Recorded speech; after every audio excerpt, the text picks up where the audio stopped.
Pyruvate dehydrogenase complex.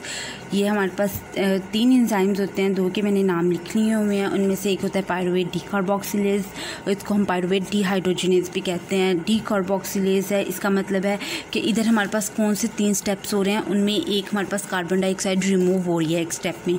Decarboxylase ने हमारे पास क्या करनी है, इसने हमारे पास करना है रिमूव कार्बन डाइऑक्साइड को, ठीक है, इसने हमारे पास रिमूव करना है कार्बन डाइऑक्साइड को।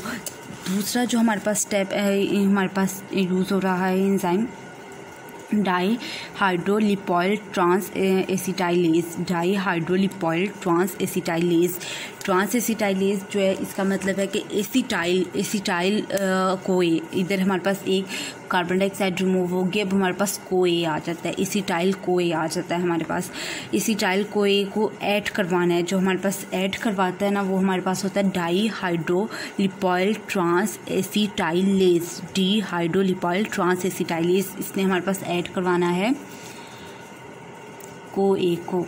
अब तीसरा जो एंजाइम है ना, ये 3 एंजाइम्स जो मिलके कॉम्प्लेक्स हमारे पास बना रहे होते हैं, इसके अंदर उसका भी नाम स्टार्टिंग से यही है, डाईहाइड्रोलिपॉयल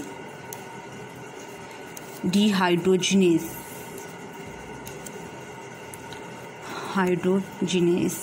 ये है। अब ये डिहाइड्रोजिनेज जहाँ पे हमारे पास यूज़ होगा, वहाँ पे हमारे पास NAD+ जो हाइड्रोजन रिमूव होगी, और मोस्टली वो जो है वो किसी चीज़ को रिड्यूस करेगी। हाइड्रोजन रिमूव होके वो किसी चीज़ को रिड्यूस करेगी। इधर ये दो तो हो गए हमारे पास स्टेप के। कार्बन डाइऑक्साइड का एंजाइम भी हमने पढ़ लिया जो इसको रिमूव करता है, वो पायरुवेट डीकार्बोक्सिलेज है या पायरुवेट डिहाइड्रोजिनेज है। हमने कोए का भी, जो कोए को ऐड करवाता है, वो वाला भी हमने एंजाइम पढ़ लिया कि वो हमारे पास डाईहाइड्रोलिपॉयल ट्रांस एसिटाइलेज है।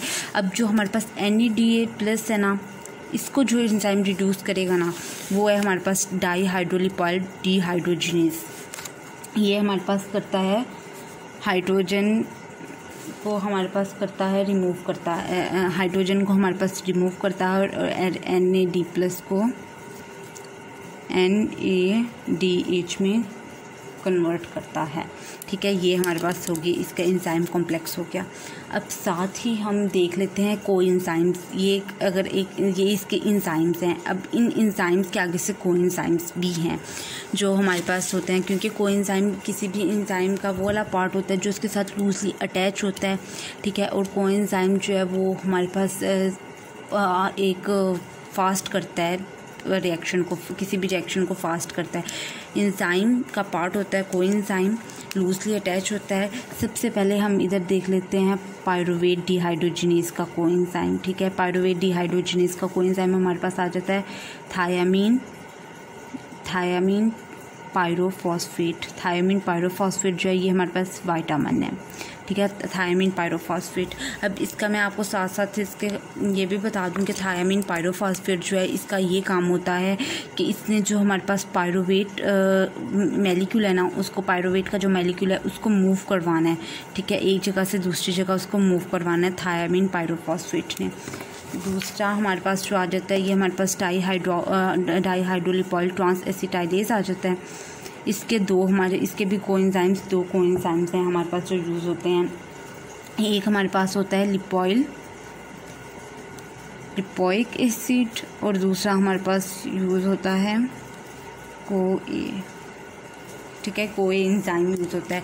ये 2 पार्ट होते हैं हमारे पास डाईहाइड्रोलिपॉयल ट्रांस एसिटाइलेज के, ठीक है। ट्रांस एसिटाइलेज, अब देखो जो हमारे पास थायामीन पायरोफॉस्फेट था उसने रिमूव करवाना था हमारे पास पायरुवेट मॉलिक्यूल को, और उसने कार्बन डाइऑक्साइड इधर रिमूव हो रही होती है। कार्बन डाइऑक्साइड जब रिमूव हो रही होती है, और ये हमारे पास थायामीन पायरोफॉस्फेट जो है ये हेल्प कर रहा होता है। सेकंड हमारे पास आ गया डाईहाइड्रोलिपॉयल ट्रांस एसिटाइलेज, इसने ऐड करवाना होता है कोए को। इसका कोएंजाइम क्या है, इसके कोएंजाइमिक पार्ट क्या है, लिपोइक एसिड और कोए, ठीक है, जो कोए ऐड हो रहा होता है। तीसरा हमारे पास आ जाता है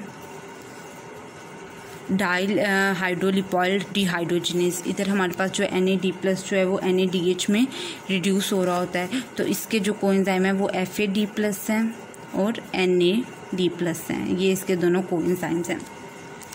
ये होगी हमारे पास सारी ये। अब मैं आपको बताऊं तो किस तरह ये बुक पे, हमारी जो बुक है